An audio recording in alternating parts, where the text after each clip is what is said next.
Jerry Allerton, age 21. Single, picture of the average American young man, full of confidence and high hopes, trying to find a place for himself in life? Perhaps, but with an interesting slant. This young man at 21 already knows more about one of the most incredible and rapidly expanding new sciences of the space age, underwater sound, than most of us will learn in a lifetime. Jerry Allerton, Petty Officer, 2nd Class, U.S. Navy, sonar technician, submariner.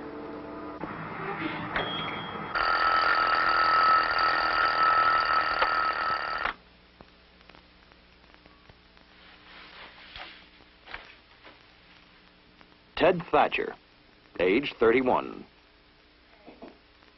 Married, father of 2, a shortstop, and a ballet dancer. Life for Ted and Mary Thatcher is not too different from life for thousands of other young married couples. They coach the Little League, worry about finances, do the housework, and support the PTA. In his job as diving officer aboard one of America's newest fast-attack submarines, he takes a step or two beyond the responsibilities of the average man. Ted Thatcher, Lieutenant, U.S. Navy, submariner. Please, yeah.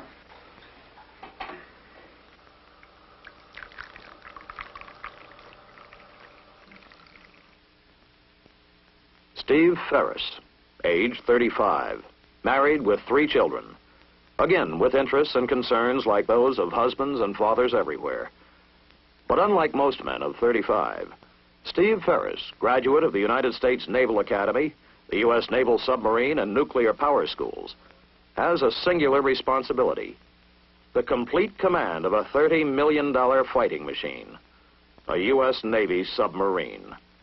Steve Ferris, Lieutenant Commander, U.S. Navy, submariner.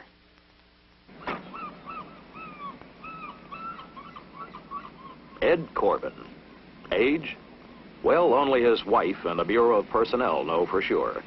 But he admits to 27 years in the Navy. And 6 kids, 1 already graduated from college. Ed could have chosen a less hazardous life, as a plant foreman or construction supervisor maybe, or almost any white-collar job you want to name. But Ed Corbin has been in submarines since World War II. On purpose. Because he likes it. And because he thinks it's worthwhile. Going to sea is nothing new for Ed, or for his family. The routine is so familiar that the kids usually don't even make it down to the pier anymore. Ed Corbin, Master Chief Petty Officer, U.S. Navy, submariner. This is about these men. The Ed Corbins, the Ted Thatchers, and the Jerry Allertons. Of many ranks and ratings at bases throughout the world.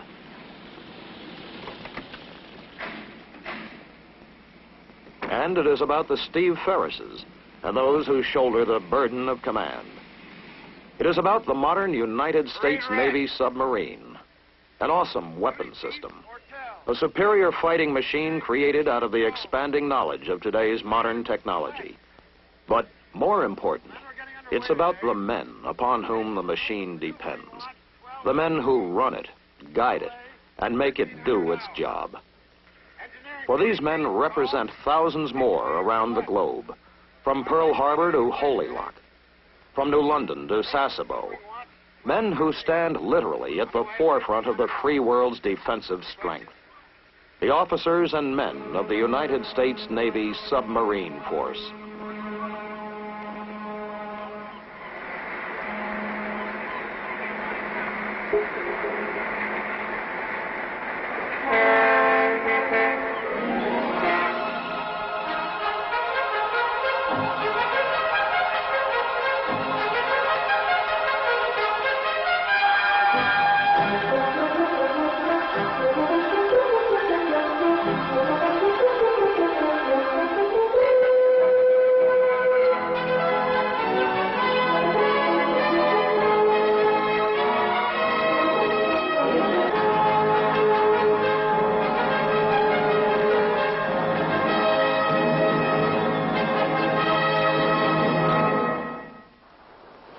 Today, with many eyes turned outward, toward the outer space away from Earth, some men have turned their attention toward an inner space beneath the surface of the seas. It is in that world of inner space where these men, the submariners, go to play a deadly serious 20th century game of cat and mouse.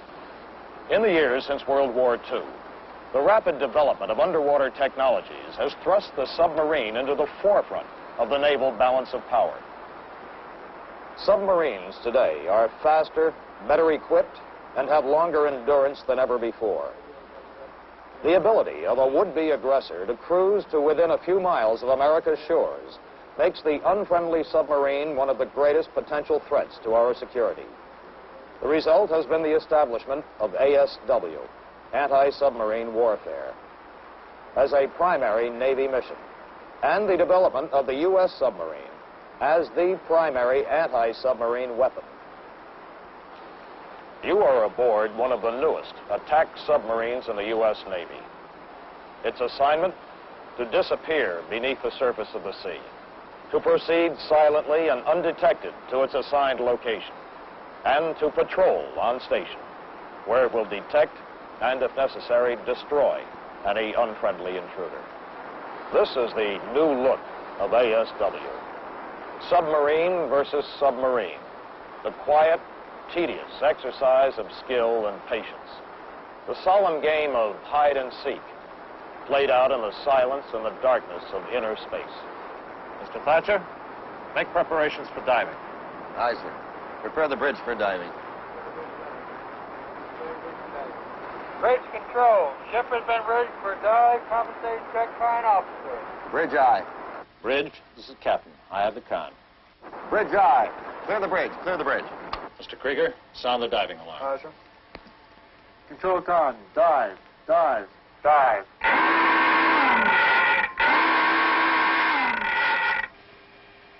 I'll head 2/3.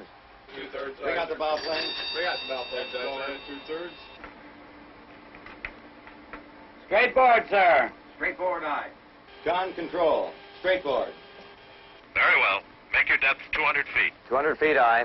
Make a depth 200 feet. 200 feet aye, sir. 5 degree down bubble. 5 degrees down. Open and advance.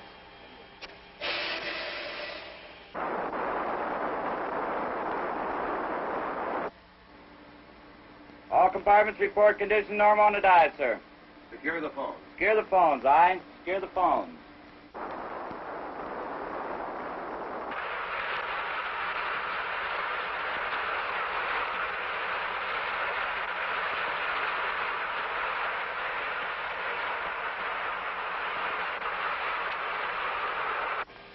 All right, ease your bubble.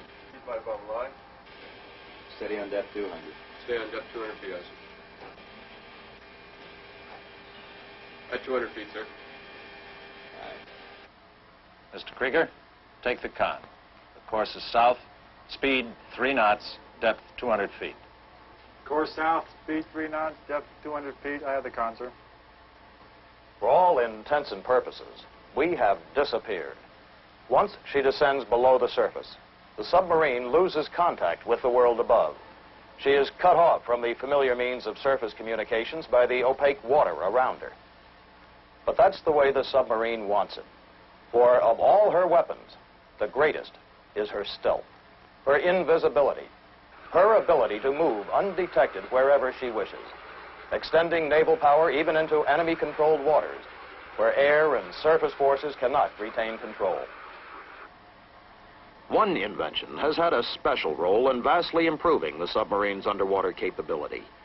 This is sonar, the underwater eyes and ears of the submerged submarine, product of one of the most intensive development programs of the post-war years. With extensive training, long hours of practice, and perhaps a little imagination, the skillful sonar operator can learn the distinguishing characteristics of the sounds that fill the seas around him. I guess the most amazing thing about underwater sound is how much noise there is in the water. You know, sound has been known to travel as far as 3,000 nautical miles through the water, even more. Somebody once described the ocean depths as a huge, almost unexplored jungle with mountain ranges, canyons, populated with strange creatures, and with all kinds of noises racketing through it. Actually, the air in our atmosphere is a fluid, just like the sea. But the water is much more dense, so sound can travel further in water. Although you can't see them, there are several arrays of hydrophones on the outside of the submarine hull to pick up sound. Then the sonar equipment amplifies it so that we can hear it better, identify it, and tell where it's coming from. It's a funny thing, but after a while you can almost see with your ears the things that are moving in the water around you. Whales. A whole school of them. I never realized there were so many whales in the ocean. That's a merchantman, probably an antique. She's probably giving it everything she's got and making about 8 knots. There's a porpoise. Scientists believe they can actually talk to one another. The modern submariner, a new breed. Young, technically oriented. Some trained for as long as 2 years to the equivalent of a $20,000 education. But the submariner certainly is not just one man or type of man. There's much more to the story which should be told. The Navy, with nearly 200 years of superiority on the seas, is rich with history and tradition. The accomplishments of today are, of course, the result of yesterday's labor in the submarine service, just as anywhere else.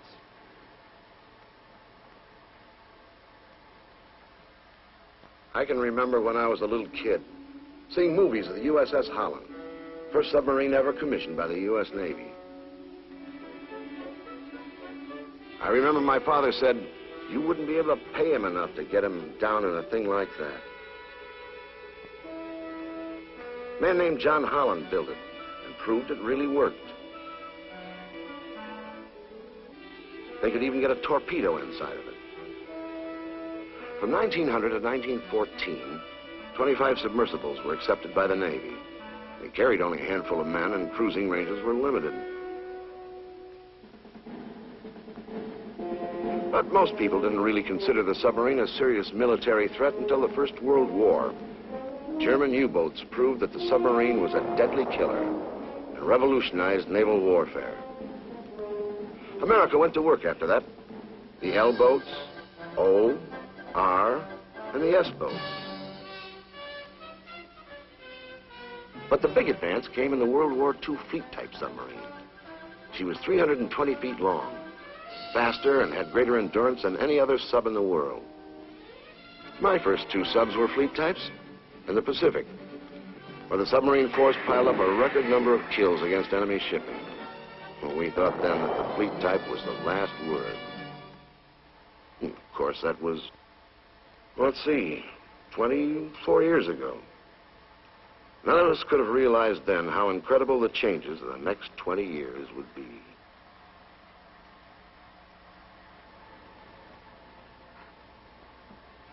The changes in submarining in the years since the Second World War have indeed been incredible. First, the snorkel, then nuclear power and revolutionary new hull designs. In general, as improvements were made, the hulls got larger and roomier, and consideration was given to habitability during design and construction. It is not an oversimplification to say that the submariner's life, like anyone else's, is divided between eating, sleeping, and relaxing on the one hand, work on the other. It's just that his work is of a rather momentous nature, and a great deal of our future depends on how well he does it. Man battle station's torpedo. Man battle station's torpedo. It has been said that there is more science packed into a submarine per cubic inch than into any other warship. At no time does the full scientific and technological potential of the submarine come into play as it does during a fighting situation. Our submarine has been assigned to set up a designated zone of defense. This zone will be invaded by a submarine playing the role of a hostile intruder. Our mission? To discover his intrusion, pinpoint him, and simulate his destruction. Con sonar, I have a contact on the RO80U, bearing 120, drawing right. At the call to battle stations, every job is taken over by the man best qualified to do it. The submarine comes to its peak fighting condition. At the con, the ship's commanding officer and his assistant approach officer. The diving officer, responsible for the submerged operation of the ship. Nearby, the fire control party, the fire control coordinator, and 3 fire control system operators. Their responsibility to solve the mathematical problem of determining the relative positions of own ship and target, and put the torpedoes on the right track to hit the target. The plotting party, supervised by the plot coordinator.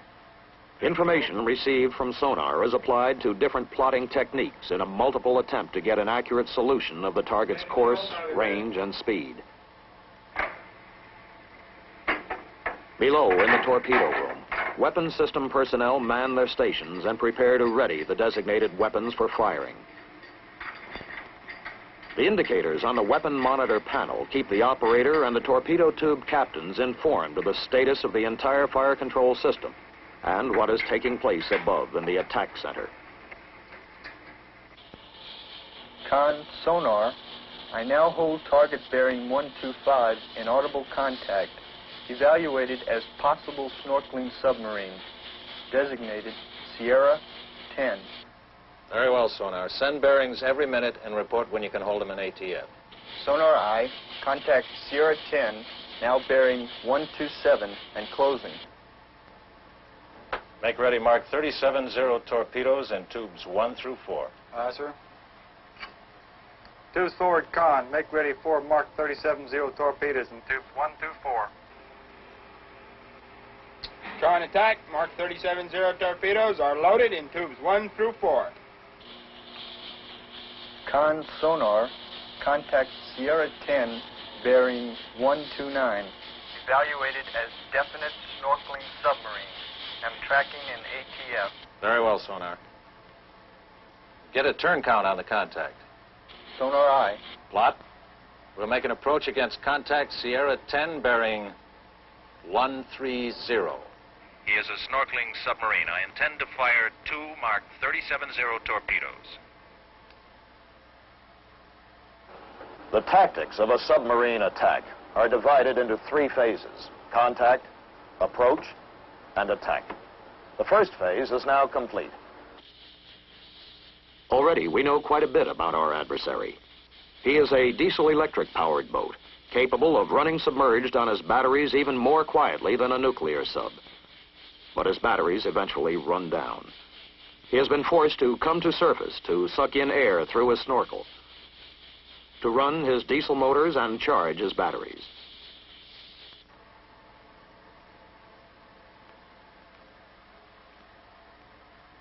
Now, in the approach phase, careful analysis of sonar information begins to reveal the position and motion of the target. The plotting party and the fire control party, using the sonar measurements, begin to pinpoint a target they cannot even see.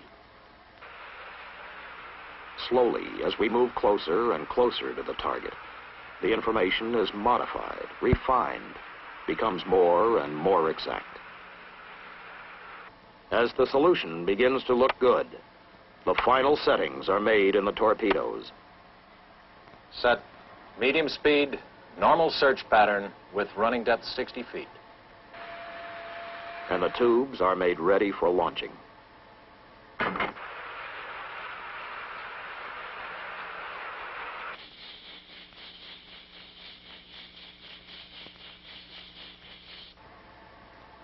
How does your solution look, Mr. Green? I think we have him, sir. We need one more bearing from sonar plot.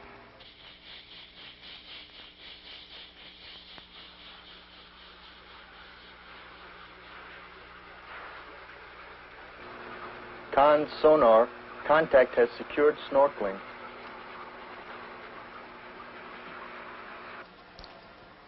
Contact has secured snorkeling. Plot eye.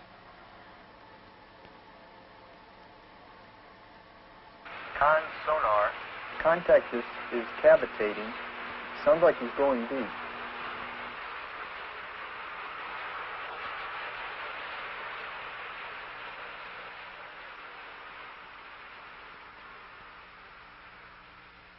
Sonar, contact has faded.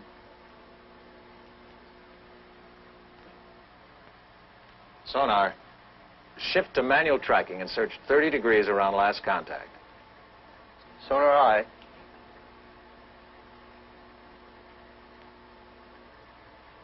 Sonar, do you hold him? Sonar I, wait. Con, sonar, I hold no contact.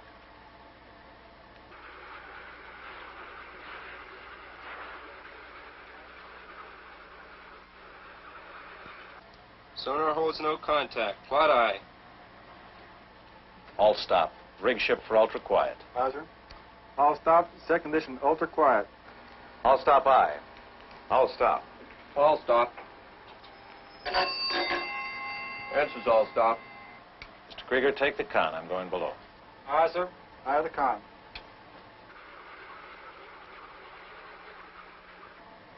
Moments before the fire control solution is solved, the enemy stops snorkeling and goes deep. Running on battery power, he is almost noiseless. Our strategy? Hover silently so that the enemy won't know we have heard him. Wait for him to give himself away. We picked him up here, snorkeling, Captain, and followed him to here. When he dove, he must have gone right ahead this way, Captain. He could be making a run for it here, Captain. He's got a full charge in his batteries. He may go deep and sneak by us. Right. We probably had him just as he was completing his charge. That means he'll be good for several hours. But he'll have to go slow or we'll hear him. Now, my guess is we ease over this way. We should pick him up about here, right after lunch.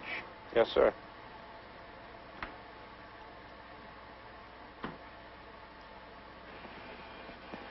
Mr. Thatcher, come right to 200 degrees and make your speed 3 knots. Aye, sir. And Mr. Thatcher, keep it quiet. Aye, sir. Right full rudder. Right full rudder.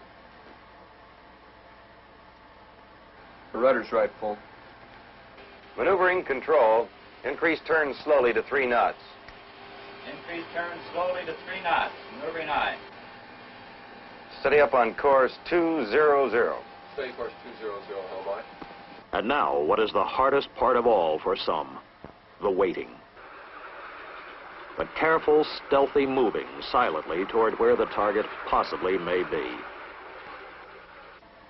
The patient biding of time, however long it may take. Submarines used to be weapons of opportunity. They'd cruise around until they happened to find an enemy ship and then wade right in. Today we bide our time. The modern submarine, with its long-range ability and endurance, has become a weapon that chooses its opportunity. We wait to strike until we're sure where our target is.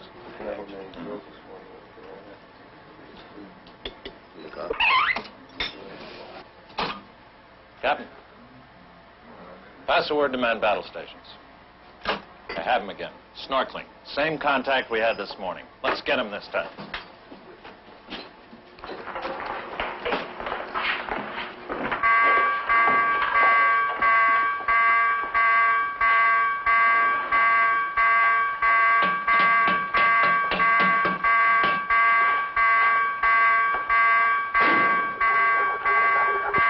How's your solution, Mr. Green?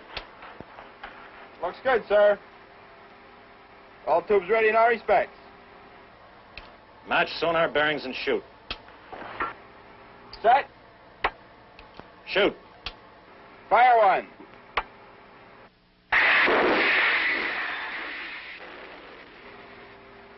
Set. Shoot. Fire two. In an exercise firing of this kind, the target is notified by underwater telephone as soon as the torpedoes are fired. Notify Rum Runner the units are away. Aye, aye, sir.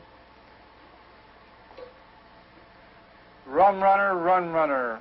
This is Tabasco, Tabasco. 2 acoustic units away.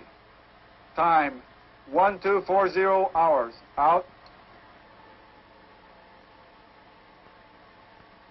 Again, nothing to do but wait. The torpedoes will take several minutes to reach the target. If they are on their mark, the target will hear them and report the outcome of the attack over the underwater phone.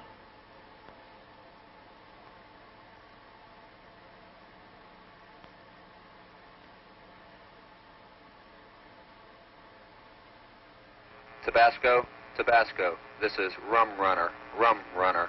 Your units contacted on sonar shut down at 12:48. We now have them sighted in our wake. Evaluate your firing successful. Rum Runner out.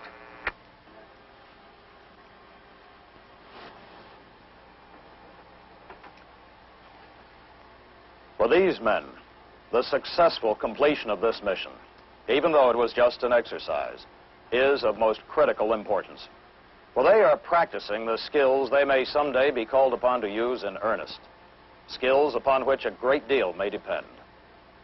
They are working in a new dimension, under a new discipline, and armed with a host of new technologies, which even the visionary builders of America's first submarine, the Holland, could never have imagined.